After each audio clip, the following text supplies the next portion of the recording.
You catch your reflection one morning and think, when did everything start feeling different? You're eating the same, moving the same, doing what's always worked. But your body, it's changing the rules. This isn't about willpower, it's about learning a new rhythm. Today, we're unpacking how food, movement, and small daily choices can finally start working for you again. And don't forget to hit the subscribe button to get more real insights.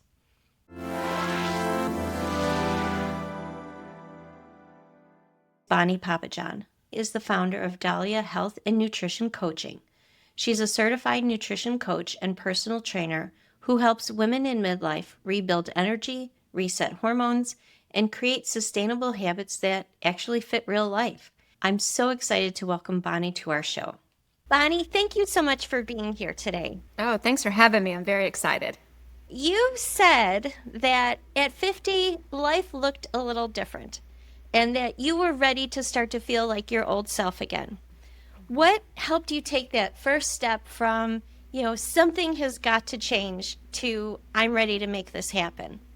I mean, honestly, it was probably a while coming. It wasn't just an overnight thing. A mom and a wife and, working, and I needed to find my own path for the first time in my life. I felt very strongly that no one else was really dependent on me like they were before because my kids were in college.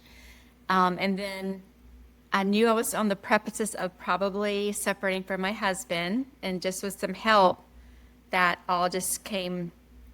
It just all happened. It was about a year in the making, but it all happened. One morning I just said, I can't do this anymore. I looked down at my feet. I wasn't in cement. I wasn't stuck in glue. So I took one step out, and I've never looked back. Well, can we talk about that a little bit? Because Sure. I think there are so many women that hit this stage of midlife where it does feel like we're stuck in cement and all the things that we used to do before, the foods and the workouts, nothing seems to work anymore. Yeah, definitely. I mean, there's a lot that changes. It's not just the food and the workout, but it's our mental. What's our purpose in life? Where do we want to go from here as women? We still have a whole lot of life to live, but yet so many women feel just all of a sudden like their life's just kind of come to a stop. Like, where do I go from here? How do I fulfill myself? My kids are gone. There's so many different things that happen.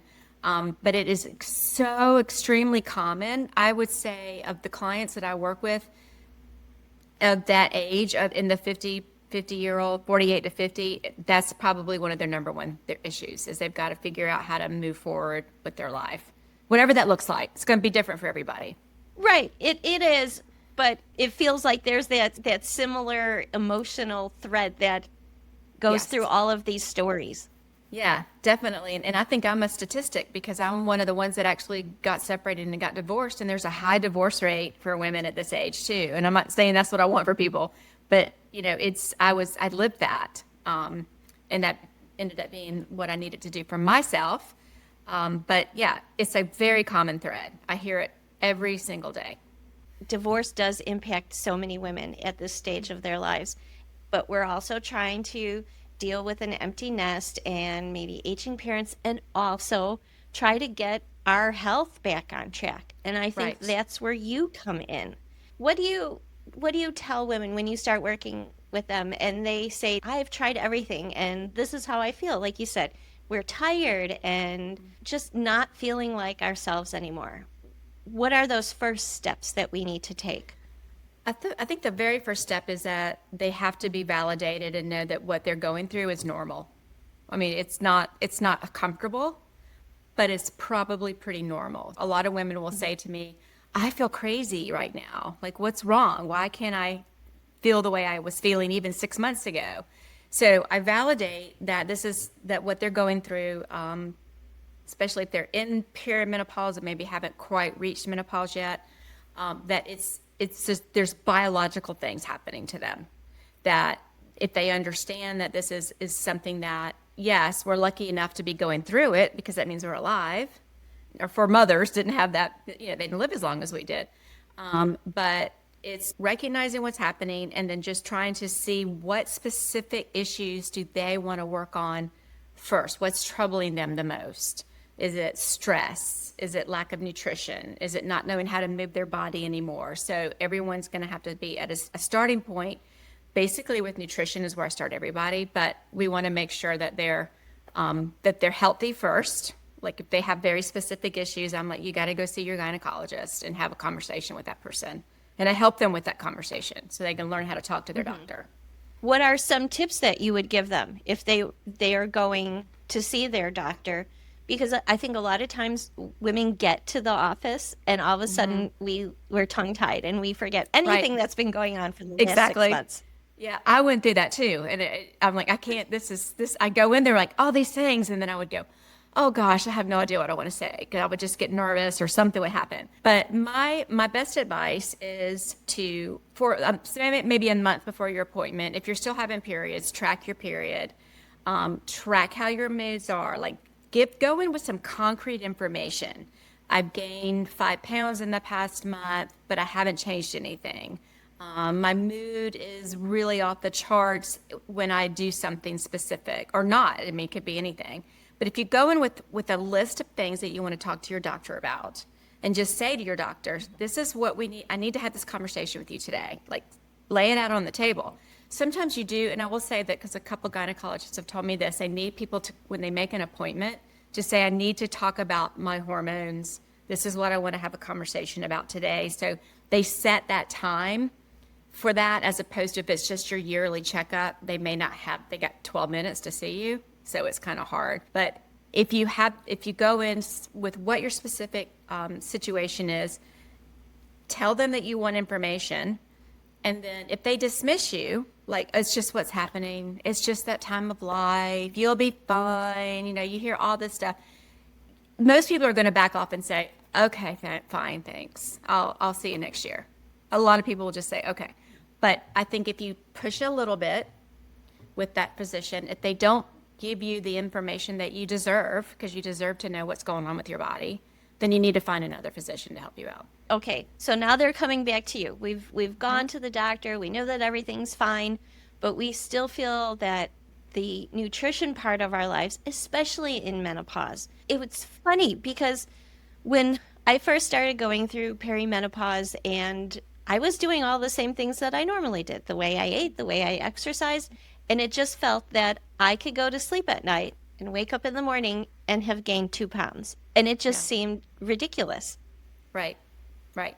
Well, there's a lot of stuff that happens to us biologically that makes that the insulin resistance and some other things that happen that cause our bodies to slow down. Our metabolism's not necessarily slowing down. It's just the way we're processing things are slowing down. And so it's take a look at what are you doing now and what maybe can we do that's a little different to work for your body now?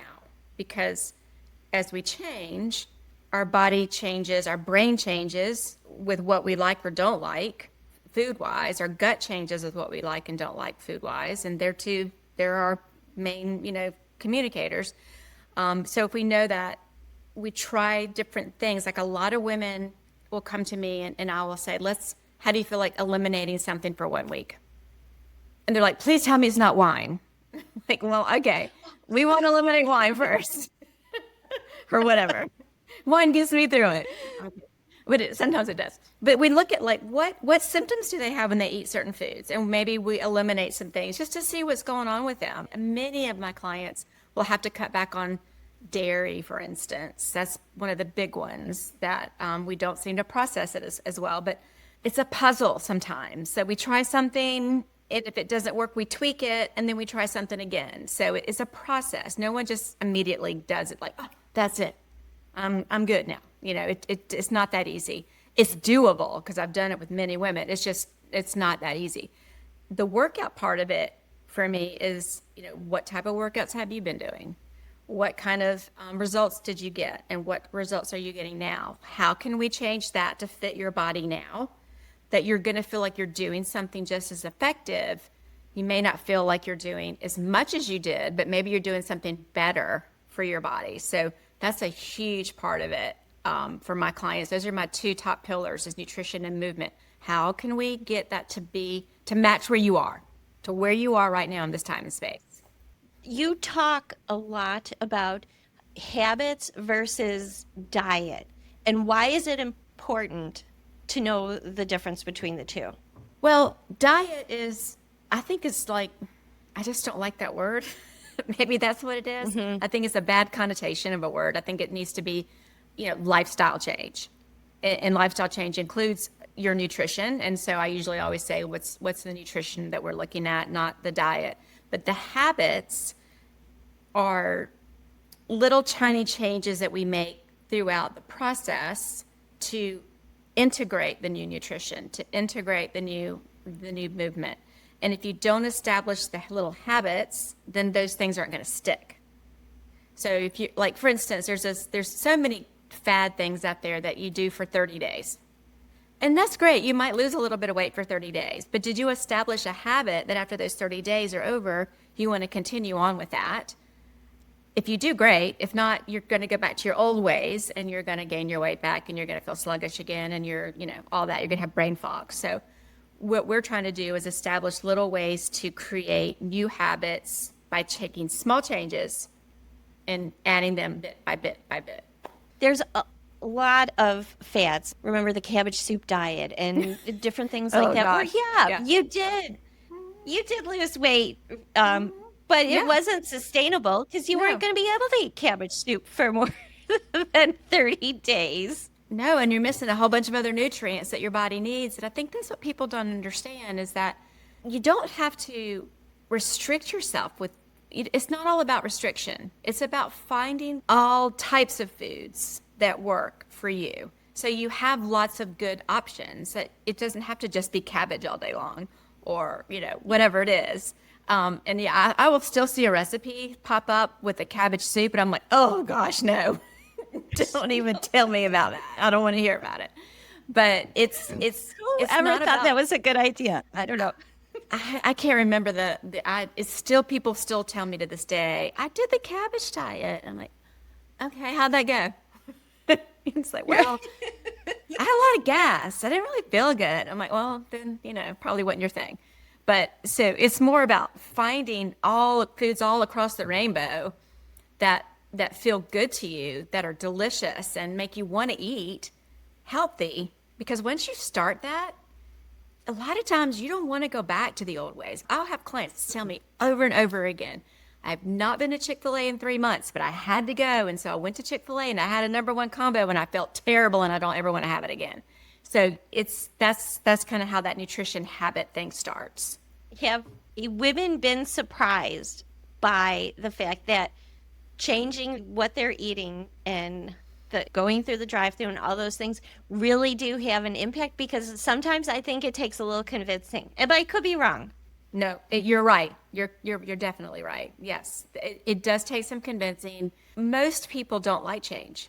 I mean, honestly, if you think about it, most people would rather just do the same thing over and over again. I heard a saying one time that the only human that likes change is a baby who has a wet diaper. Everybody else wants to stay the same. So yeah, so the baby wants to change, right? And needs that diaper changed. But if we understand that that's a good thing moving forward, little changes. Okay, so let me back up. It's like, do you want to jump off a cliff or do you want to make some small little changes at a time, right? So I have people who want all or nothing, and I have some people that need to do baby steps.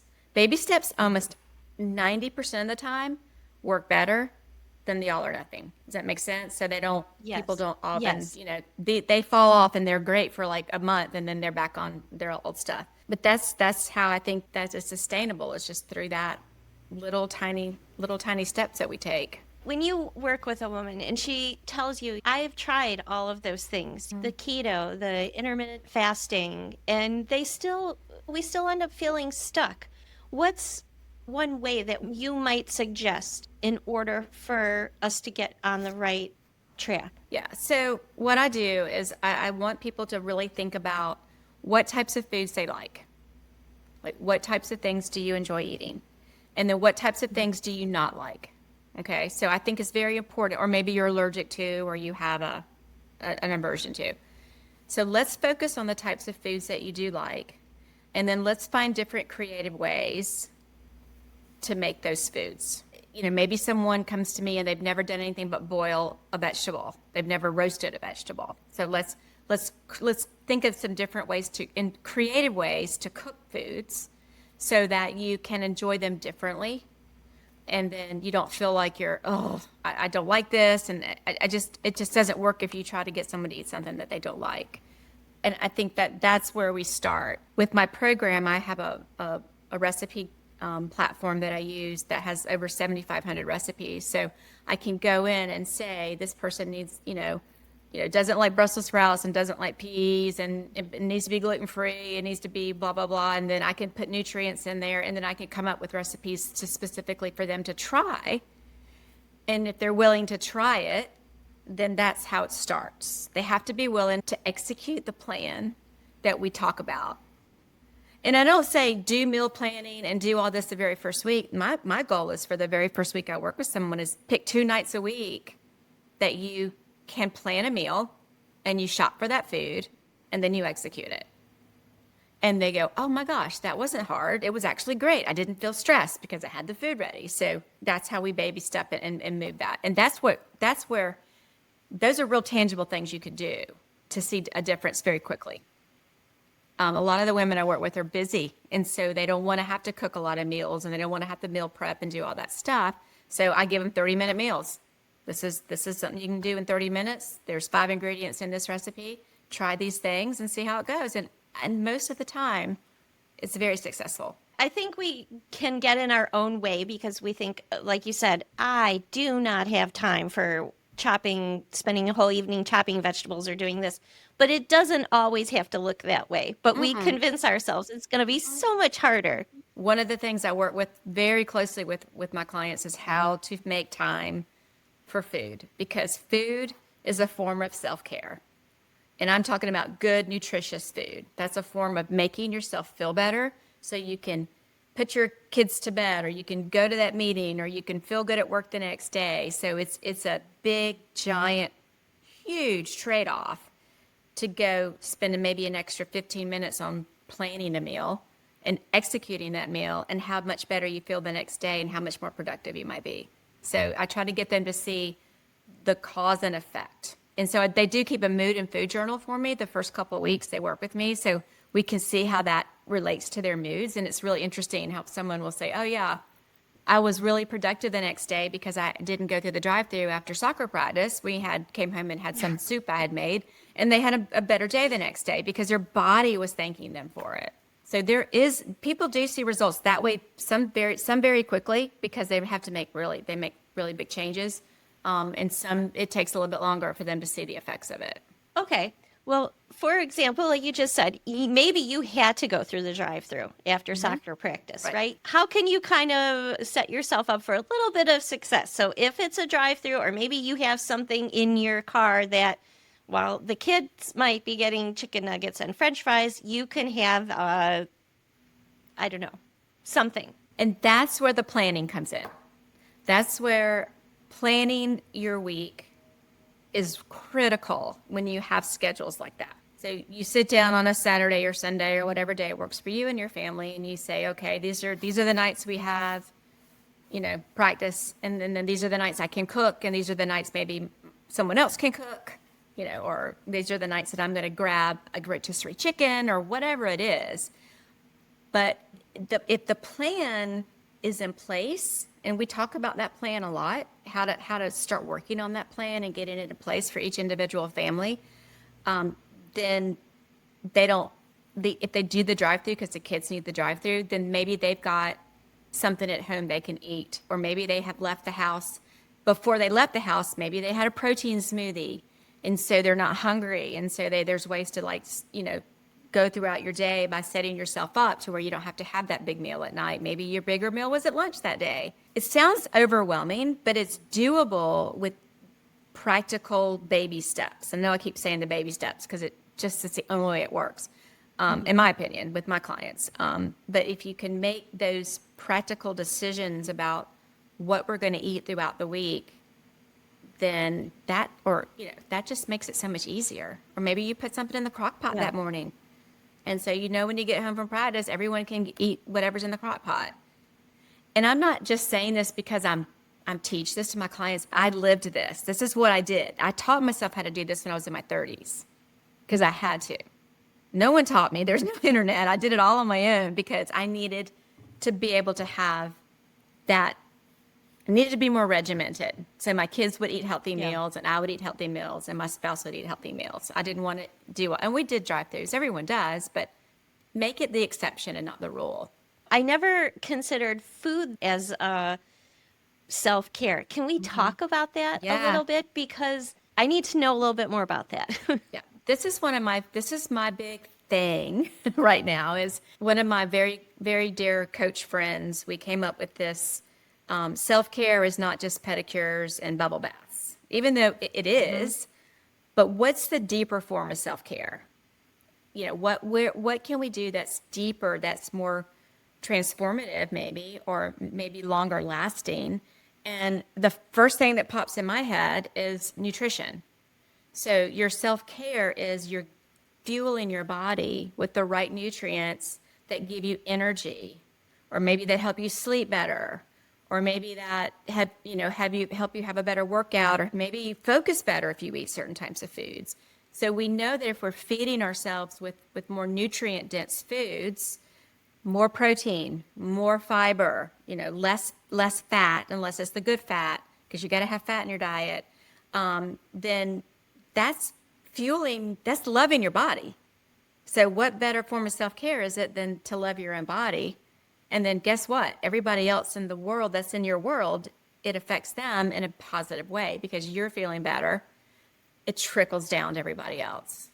So there's no people go like, oh, well, what'd you do different? Well, I started eating, better or whatever. I quit eating fast food.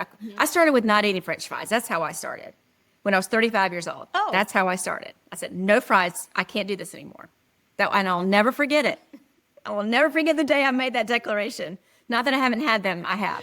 But I was eating fries every day with my kids at wherever we were. When you go with the moms and you take your kids places. But anyways, so I do draw a lot of my own experiences with this kind of stuff too. So it's not something I just kind of read in a book and figure out. That's why I think nutrition is a form of self-care, because it's like what I tell people, it's like going to Middle Earth. Like a pedicure and a massage are great, but they're surface, they're just below the skin, and they maybe do really well for a time. But man, if you nourish yourself below the belt, then that's gonna be much more long lasting for you. Right. You mentioned just briefly having a protein shake. Okay.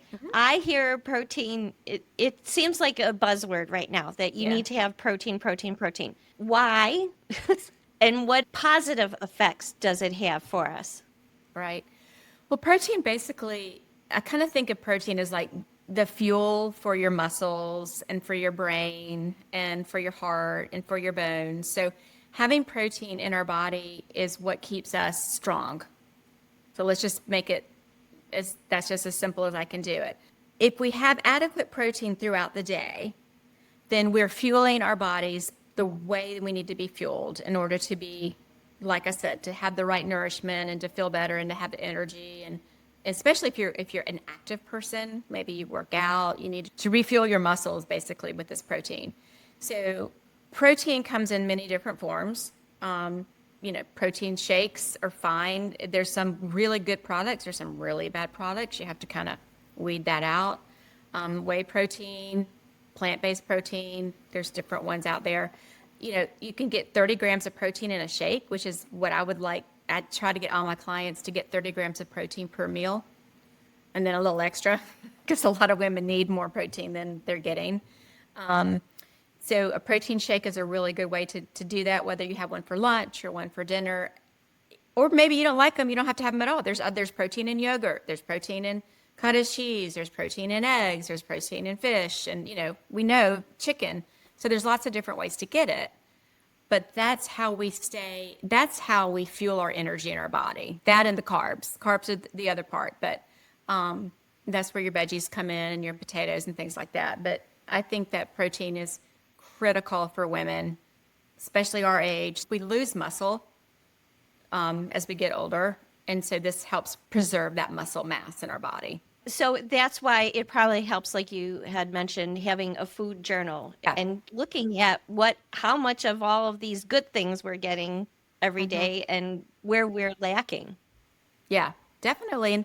And I think a couple weeks to a month, it gives you a good idea about what you're doing. And it doesn't have to be I had 4 ounces of something. And I do talk to my clients about portions and I give them a graphic on what kind of portions look like. But just writing it down or keeping it in a app of some sort just gives you an idea about what it looks like on a day-to-day basis. And so many people will say, I'm shocked that I wasn't getting but 50 grams of protein in a day. I thought I was getting a lot more than that. I rarely hear, oh, I'm getting 200 grams of protein. It's usually like I'm only getting like 50 or 60.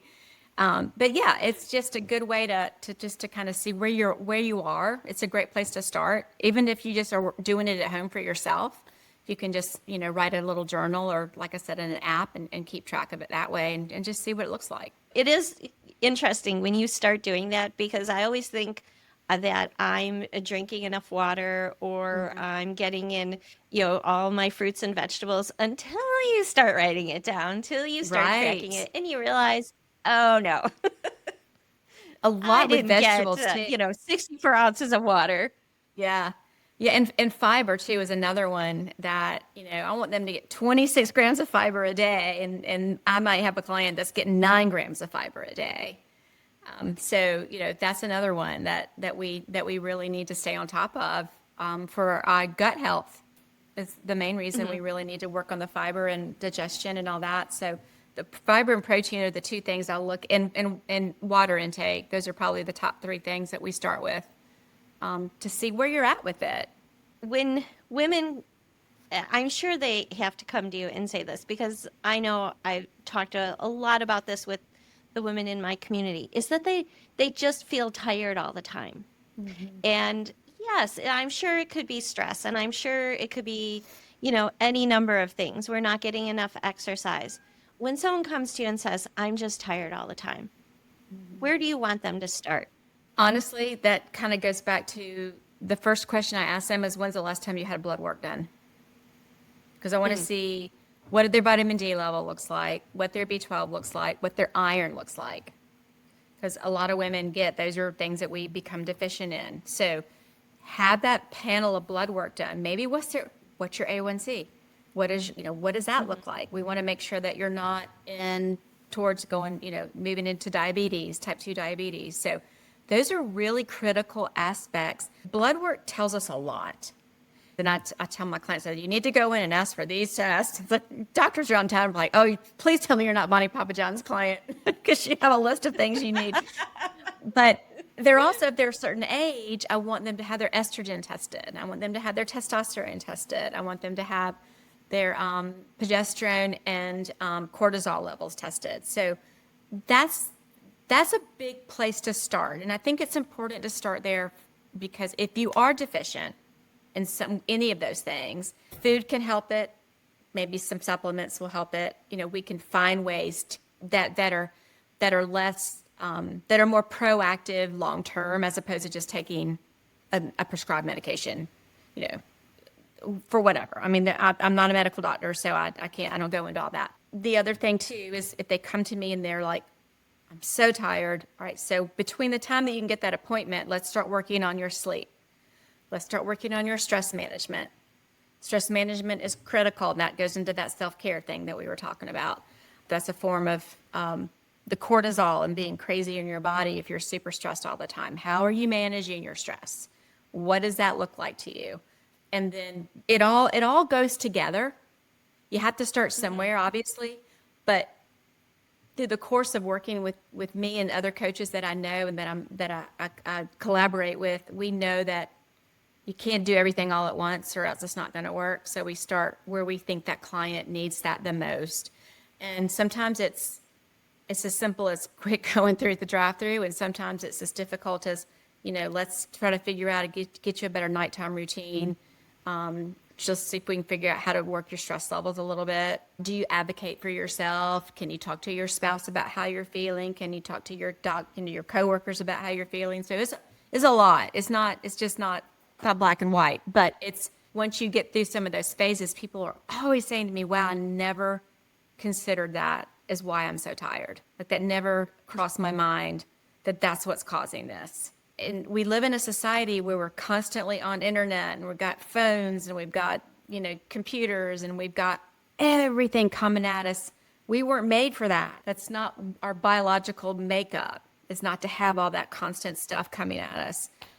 So if we can figure out ways to help, we can't control the stress most of the time, but how do we react to it? How can we change the way we react to it? That might make a difference. I think one of the things that I've heard you mention is strength and movement. But a lot of us, unfortunately, haven't exercised in a really long time Yeah. or don't exercise on a regular basis. We're, from the house to the car, into the Yeah. office, and that's it. Where do we start? How do we start to incorporate more movement into our lives? And, to your point, I have heard that strength training can sometimes be more important at times in our lives than aerobic training. Yes. I think at this stage of life, it probably is. And I can give you a couple of reasons why I think that. Back to the original question, I think the very first thing people have to start with is a walk. Just get outside and walk. Whether it's 10 minutes a day to start, and then maybe 20 minutes, the next week or whatever that looks like. Just moving your body first is the most important thing. What types of exercises maybe do you think you would like? Would you like to try yoga? Maybe you would like to try Tai Chi, which is really good for aging adults especially. I mean, it's good for everybody, but it's great for the brain and for balance and for focus and all that. Maybe someone used to love to ride bikes. And they're like, well, maybe I'll get a bike. So you just start to cultivate what types of things are they interested in? How much time do they have? I'll have people say to me, I'll never work out because I don't have time and I hate it. And I don't want to be hot and I don't want to be sweaty and I don't want to be sore. Well, we're not going to do those things. That's not how it works now. We're going to change it up. But once someone starts to integrate the movement, that's when I introduce the weight training if they've never done it before. So starting with some 5-pound dumbbells twice a week and doing some bicep curls, chest presses, shoulder presses, whatever. I talk to them a lot about what kind of limitations they may have, or maybe they think they have limitations and they really don't. That happens a lot too. And then we start integrating that physical lifting as opposed to just the movement. We don't need all that cortisol bouncing crazy stuff when we get older. There's nothing wrong with it. If that works for you, you do it. I am not advocating or telling people not to do certain things unless you're my client and we really know what's going on with you. But finding something that works for your body now, and that could be simply maybe going to a spin class once a week, maybe taking a walk once a week, maybe going to Pilates, and then maybe doing some strength training. Or if you've only got 3 days a week, strength train for 3 days and walk when you can. You can find the time to do it if it's life or death, or you've been told you've got type 2 diabetes, your A1C is really high, you've got to start doing something, you're going to do it, right? So let's talk about doing this as a preventative for those types of things. So when you do age and you have grandchildren and you want to be with those kids and be able to lift them up, and I was just spent 8-10 hours with my, how old is he, 4.5-month-old grandchild Saturday, and I'm strong and I was sore. He weighs 15 pounds. And I was like, oh my gosh, I gotta add another workout day in. This is crazy. But our muscles deplete so much as we age if we're not using them. And then bone loss is another part of that. If you strength train, you have less bone loss, less osteoporosis or osteopenia. So it's like kind of putting money in a piggy bank for yourself. Like you might spend 2 days a week. This is money you're putting into the future for your future self to be strong. So when you are older, then, because I think people should start at a very early age. I'm like, start when you're in your 20s. But you can also start in your 60s. I have a client who's 75 and she started in her 60s. So, and she's great. She outperforms other clients that I have as far as physical because she's just so into it. Dedicated. Yeah. dedicated. And a lot of times, the other thing too that's kind of funny, Holly, is I had a woman who swore to me she would never work out. She would hate it. Now she's like a freaking athlete. She runs half marathons. She loves the exercise. So it's almost like don't knock it till you try it kind of thing.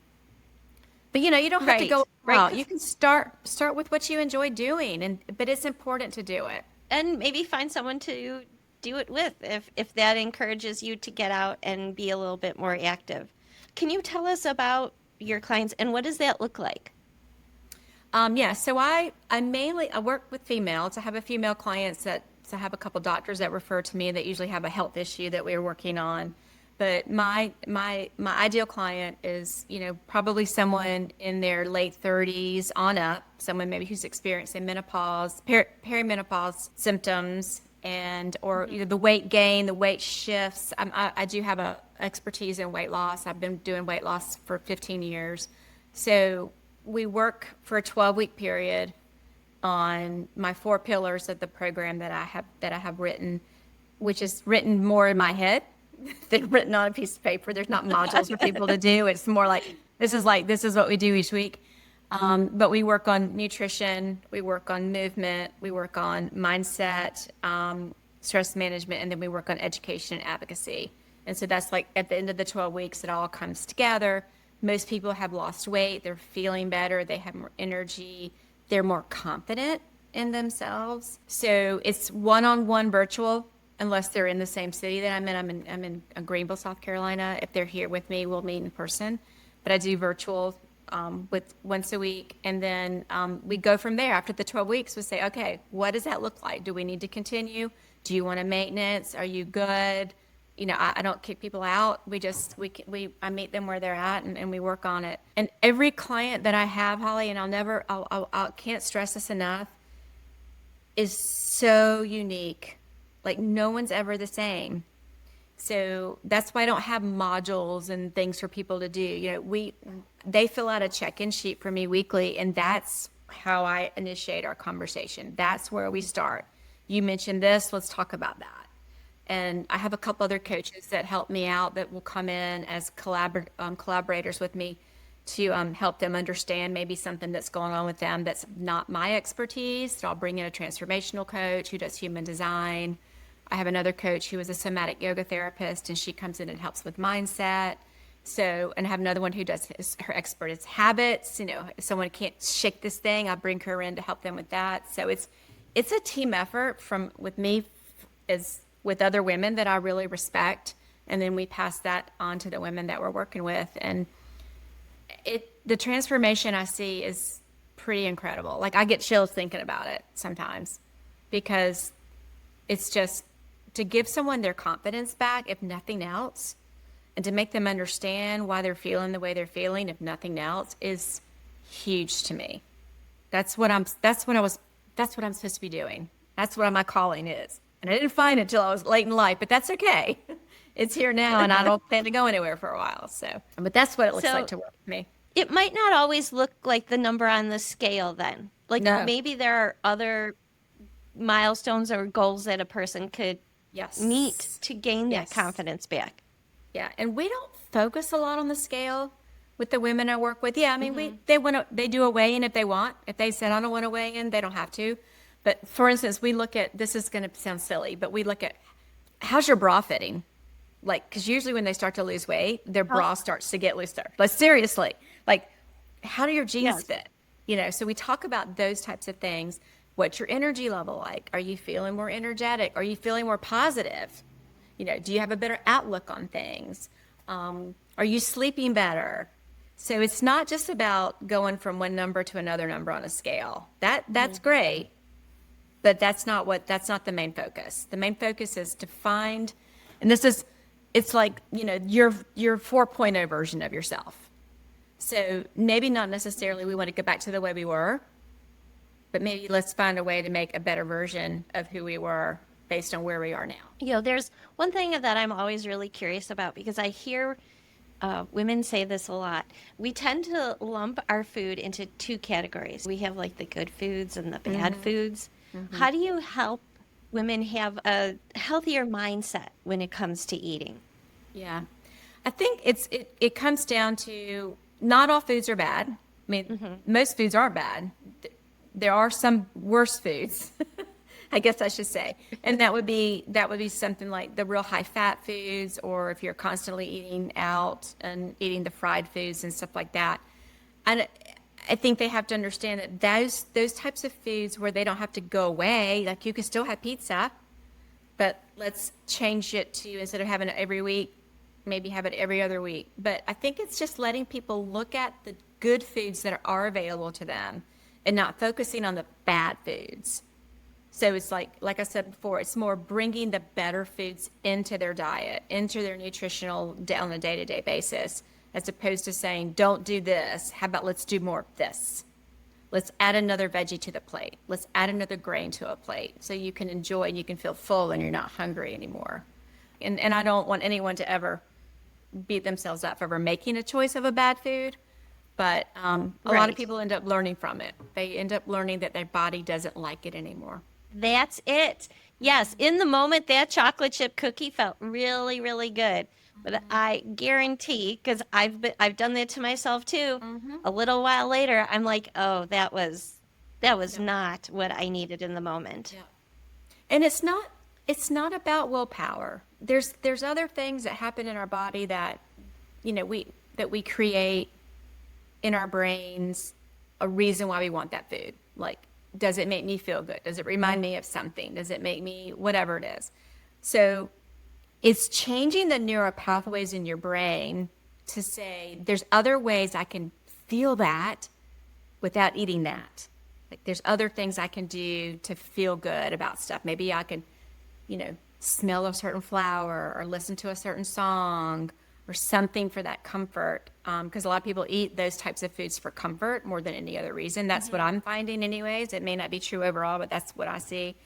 So just being able to recognize that too, and knowing it's not always a willpower thing. There's more to it than that. There's a lot more to it than just, and it's complicated. It's just ghrelin and leptin and all Yes. these crazy things to our bodies. So, which is a whole nother conversation.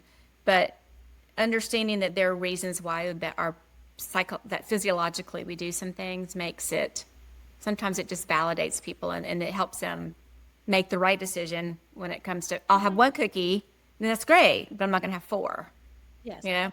Right, right. Because you could still feel satisfied and maybe Yeah, meet a need for that cookie. sure. I did it Um, yesterday. My okay. partner made chocolate chip cookies. I went, why did you do that? He goes, because I wanted them. I went, okay. I ate one of them, and it was great. I ate one again today. It was really good. And I get them gone. See, even the coach does it. Yes, but that's what I was just gonna say. I was gonna pick on you for a minute. So do you still find that maybe there's a habit that you have to be aware of? Yes. So for me, it's because I've been practicing this for so long. It's more of I know how I'm going to feel if I do it. Like, I can recall it instantly now. Like, if I'm busy and I'm out in the car and I'm starving because I forgot my snack bag, because I don't leave my house without my snacks, because I'm a low blood sugar girl. I got to eat. I know that if I go through this drive-through, I'm gonna feel bad. And I'm not gonna be able to get my work done. So I really do that. But I will say, I will stop. I will do French fries. It's still my favorite thing to eat. I'll still have pizza every now and again. I still drink wine a couple nights a week. I do it for pleasure. I don't do it out of, I have to have this. I do it because I enjoy it. And if I do it regularly, if I do it sporadically, it's manageable. It's like the 80-20 rule. You don't have to be 100%. No one needs to be 100%. It's just not the real Yeah. world. Let's live in the real world. 80-20 is a stretch for some people. Well, let's start with 40-60. Just start with where you're at and try it. Like I said, I just know that if I do the thing that I shouldn't do, I'm going to pay for it. And I have my own health issues that I have to deal with when it comes to food. And so that's how, that's how I basically got myself back healthy, was by eating the right types of foods. So I've been through all that. Is there, for someone watching today, a woman watching today, and she's feeling like things just aren't working out well, and she'd really like to start with some good habits. What would be the one like little step that somebody could take on the road to a healthier, happier lifestyle? I think one of the things that we don't do with ourselves is we're very, very hard on ourselves, and we don't forgive ourselves for things that we deem are not right. So especially as women, we tend to over over stress and over protect others, and we don't put ourselves first. So I feel like women need to learn how to put themselves first, and that when they do that, that's when they can focus on, maybe I can change two things this week for my nutrition. Maybe instead of going and getting that one thing I get every day for lunch, whatever it is, maybe I can change that a little bit. Let me see what that looks like. Maybe I can go to bed 30 minutes earlier tonight and get a better night's sleep. So, once again, it's kind of like what's going on with that person, and what do they specifically need, or how are they feeling, so we can start somewhere. It doesn't have to be a big start. It really doesn't. But I know so many people, they are overwhelmed. They don't know where to begin. They don't have a clue of even how to take that foot out of the cement and walk forward, like I talked about earlier. But if you sit with yourself in the discomfort for a little while, or maybe you journal, or maybe you meditate, or whatever that kind of gets yourself into your own headspace, maybe that will come to you. Maybe if you give yourself some space, then it will come. Like, I need to start by doing this. This might make me feel better, whatever it is. Maybe it's going to be taking a walk today. That's probably my favorite thing, is get out in nature. Be in nature is like the best thing. Maybe it's I'm going to get up in the morning and I'm going to spend 3 minutes in the sunlight before 10 a.m. to let the circadian rhythm get natural in my body, and the sunlight gives me vitamin D. I mean, seriously, I do that every morning when I can. Just that 2 to 3 minutes in the sunlight. Yeah.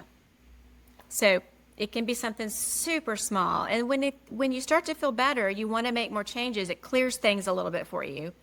If you start to get a little bit of a reaction from something in a positive way, then you're like, oh, well, this is good. Let me keep doing this, and let's maybe tack something else on and see if I can try something else. Yeah. And the sky's the limit. I really enjoyed talking with you today. If somebody wanted to know more about what you do, or maybe how to work with you, where's the best place for us to find you? So they can go to my website, which is dahliahealthandnutritioncoaching.com. They can also find me on Facebook and Instagram. Bonnie Papajohn, if that's probably the best way to find me on Facebook. I think it's Bonnie PJ Health. I have like too many handles. It's because all these things kind of came up all at different times. But the website gets you to me immediately. It's my email, it's my phone number. You can call me, email me, message me on Instagram, Facebook, and I will respond. I don't work with a lot of people at once because I want to give everybody the best white glove treatment I can. So I limit my clients. I definitely have some openings right now. I've got a few people that just kind of graduated. So I do have some spaces open, and I do a 101 free discovery call for anybody that wants to do it. They can go to my website and schedule that. And it's just a quick phone call to see if I'm a good fit for them and if they're a good fit for me. And everybody gets that regardless. So, well, I just want to say thank you so much for taking the time today and for educating us a little bit on how we can just take a little bit better care of ourselves and give ourselves a little bit of grace when things aren't exactly going right. Thank you. Thank you so much. I appreciate it. Thank you for joining us on Real Insights. If you want to hear more about how other women find their rhythm in menopause, order your copy of Empart, Real Stories, Real Wisdom, Real Menopause on Amazon today. And don't forget to join the conversation at joinempart.com. Until next time, remember that menopause is a journey, but you're not alone.